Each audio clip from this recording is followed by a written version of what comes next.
Mga master, ang teaching allowance para sa mga DepEd personnel, particular po sa mga guro na on leave sa pagsisimula po ng klase o kaya ay yung mga school heads na walang teaching load sa pagsisimula ng klase but later on ay nagkakaroon ng teaching load. So ito po ang prorated na teaching allowance para po sa inyo. Nakadepende kung kailan yung reinstatement galing sa leave o kaya ay kailan yung pagsisimula ng pagkaroon ng teaching load.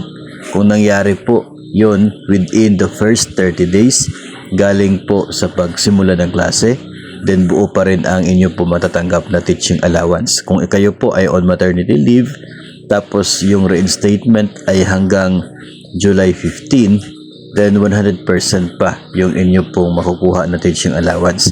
Pero kung nangyari po yan after nasa 30 days from the start of classes hanggang 90 days, 3 months into classes, 80% na labang.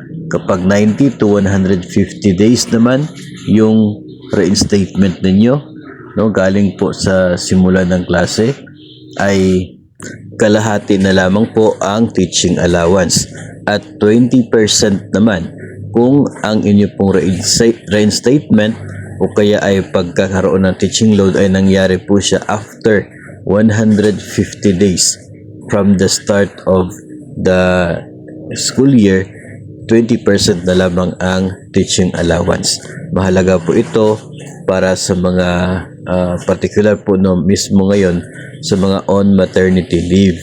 No, marami kasing instances na ganyan po. So hindi pa po kayo makakabalik sa pagtuturo by June 16 kasi on maternity leave pa. So possible wala po kayo matatanggap na teaching allowance.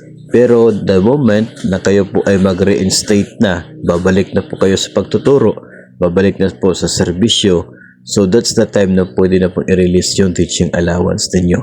Then, i-determine po kung ilang araw yung nakalipas from June 16 at titingnan po dito sa table kung ilang porsyento ang matatanggap na teaching allowance.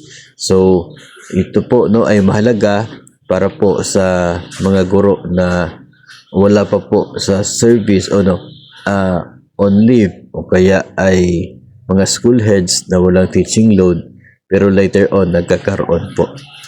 Mahalaga po no na maintindihan na yung teaching load ang pinakasusi sa pagkakaroon nito pong teaching allowance na ito. Kung kayo po ay kahit po kayo teacher at hindi po naka-maternity leave pero hindi po kayo binigyan ng teaching load no by the start of the school year, kayo po ay pina-perform ng mga non-teaching functions. So dahil walang teaching load, kahit wala po kayong leave, kayo pa rin ay hindi eligible sa teaching allowance. Kasi yun nga, pinaka-basic requirement, dapat mayroon pong teaching load ang isang guro para siya ay mabibigyan ng kanya pong teaching allowance.